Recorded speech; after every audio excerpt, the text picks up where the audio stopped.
오늘 이렇게 나누라고 그랬는데 그건 전체가 분명할 때 전체를 나눌 수 있는 거죠. 근데 전체란 건 우린 인문학에서 인간에 대해서는 전체를 알 수 없어요. 왜냐하면 우리가 문화 속에 살고 역사 속에 살고 있기 때문에 역사 밖으로 나가보지 않았는데 역사를 전체를 어떻게 알아요? 그러니까 명확한 부분도 사실은 나누기가 힘든 거예요. 그러니까 시대 구분만 해도 한국사, 고대, 중세, 한국사 얼마나 사람마다 달라요. 근대를 어떤 사람은 1790년부터 근대라는 사람도 있고 18세기도 근대라는 사람도 있고 어떤 사람은 1960년대 80년 이후나 근대라는 사람도 있고 한국에 대한 근대도 사람마다 다 달라요. 그러니까 전체를 알 수 없기 때문에 늘 그 부분도 분명히 알 수 없어요. 수학에서는 무한도 계산을 해요. 요새는 무한집합이라서 무한도 계산을 한다고요. 큰 무한, 작은 무한 이런 말도 하고 그렇지만 무한과 유한이란 건 인간의 역사 속에서는 같이 있어요. 인간이 참 계산해요. 이제 보통 자연하고 인간 사이에 이런 게 있어요. 성질이 있다는 똑같아요. 소금 같으면 짠맛이 있고 짜고 희고 결정이 돼 있고 그게 성질이에요. 성질은 곧 관계예요. 짜다 그러면 달다, 쓰다 여러 가지 관계 속에 있는 거예요. 성질은 관계로 되고 관계라면 소금이 소금일 수 있으면 수많은 관계를 자기로 통합하는 힘이 있어야 돼요. 그러니까 성질에서 관계로 힘으로 가는 건 사람이나 자연이나 똑같아요. 그래서 사람은 자기 자신의 관계를 가지고 그 환경과의 관계를 극복해 나가는 거예요.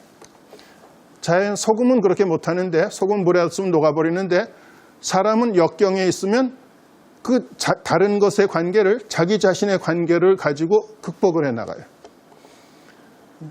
근데 이 극복하는 과정을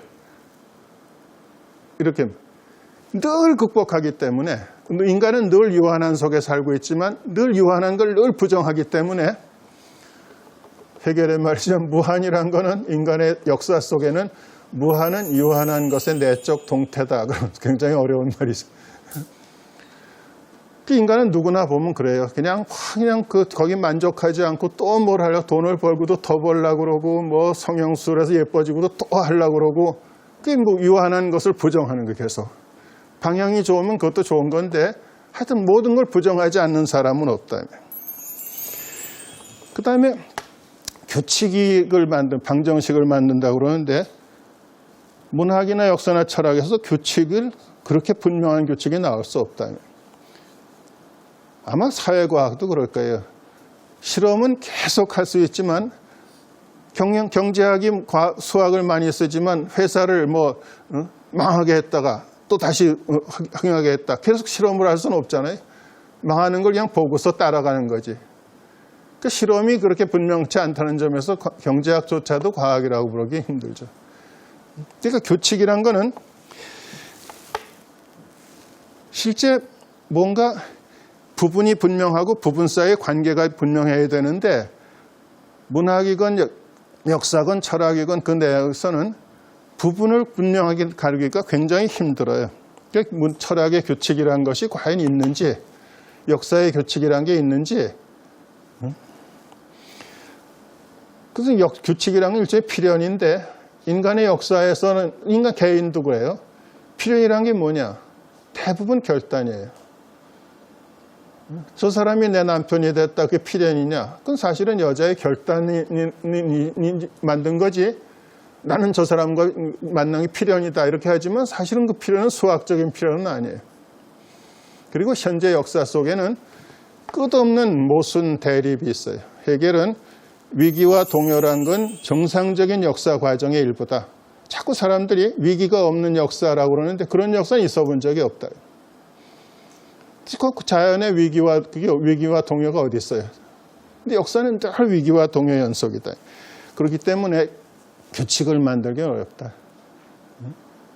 한국을 배우자 그런다는데 한국의 그 경제발전 규칙이 아프리카 어떤 탄자니아에 꼭 맞지 않을 거예요. 자연과학은 맞는데 여기서 실험한 게 여기서 그대로 실험할 수 있는데 문사철에서는 그렇지 않다. 인문학에서는. 그 다음에 네 번째로 누락되지 않도록 모든 것을 다 이렇게 들어보라고 그랬는데 누락이란 건 뭐 없을 수 없어요. SAS 포럼에서도 그 아도르노가 에세이를 쓰는 사람은 누락되는 걸 두려워하지 않아야 된다. 모든 걸 망라하려고 그러면 에세이를 못 쓴다고 그랬는데 문학이건 역사건 철학이건 마찬가지예요. 역사하는 사람이 모든 자료를 다 모은다. 그럼 평생 자료 모으다 끝나는 거죠. 문학도 마찬가지예요. 모든 소설을 다 읽는다. 그거 불가능해요. 하루에 한 권씩 읽어봐야 1년에 300권, 10년이면 3,000권인데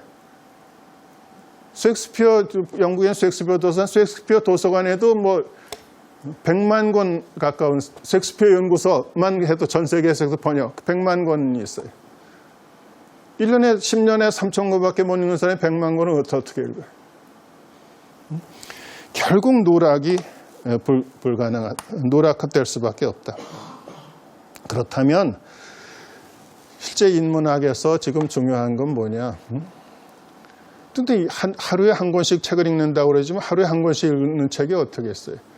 요새 지금 프랑스에 제일 날리는 철학자는 알랭 바디오라는 사람인데 이 사람은 게오르크 칸토르의 집합론하고 미국의 스탠포드에 있는 지금 죽었는지 모르겠어요. 제임스 코엔이라는 사람의 집합론, 아주 최신의 무한집합 이론을 가지고 그걸 존재론으로 바꿔서 책을 쓰는 사람이에요. 그러니까 수학을 모르면 전혀 읽을 수 없죠. 수학을 안다 해도 아마 내가 볼 때 그 존재와 사건이란 그 사람의 책을 읽으려면 6개월은 걸릴 거예요. 그렇게 이해하기가 어려워요. 근데 인간의 6개월에 한 권씩 읽는다면 1년에 2권밖에 못 읽고 10년이면 20권밖에 못 읽어요. 그러니까 누락이라는 건 어쩔 수 없다. 이럴 때 우리가 생각한 건 뭐냐 하면 인문학에서 중요한 거는 진리를 찾겠다. 책은 진리의 용기다. 이렇게 생각하는 진리의 그릇이라고 생각하는 권위주의. 이 책만 읽으면 된다. 그런 권위주의도 말고 이건 모든 거는 정보의 창고다. 정보를 많이 알자는 그 실용주의. 그것도 말고 이제 정말 인문학에서 중요한 건 기초주의가 아닐까 하는 생각이 들어요.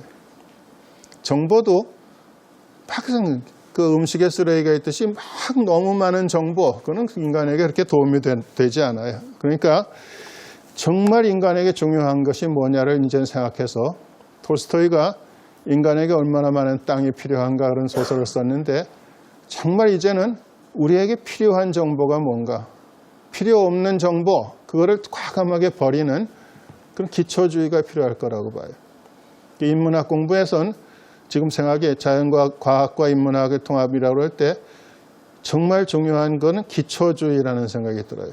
그러니까 문과건 이과건 어떤 사람건 일반 수학 정도의 내용은 이해하는 거, 또 두세 개의 외국어를 공부하고 하는 아주 기초적인 것부터 시작하는 그것이 제 생각에는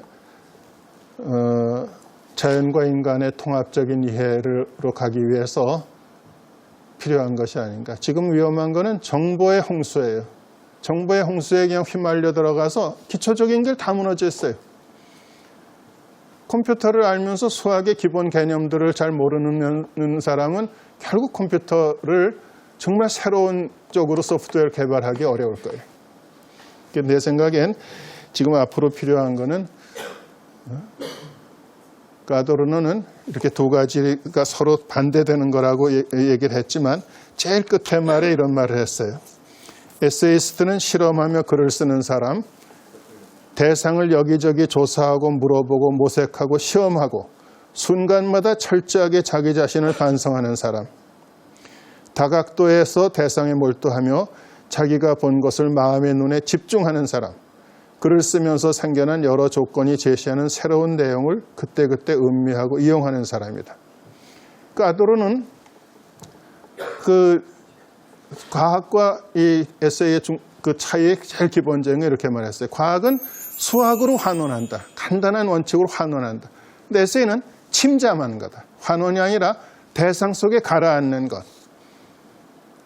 이것은 내 생각에 인문과학, 인문학, 전체 문학이건 역사건 저 인문학이 가지고 있는 과학과 구별되는 하나의 실험 정신이 아닌가 하는 생각이 들어요. 계속해서 물어보고 반성하고 다각도에서 단선적인 시각을 피해서 다각도에서 생각하고 이런 관점이 이런 시각이 이런 문학의 인문학의 실험 정신이 과학의 실험 정신하고 합해서 이런 통합적인 이해를 가능하게 할 수 있지 않을까 하는 생각을 해봤습니다. 이게 제 강의의 끝을 마치겠습니다.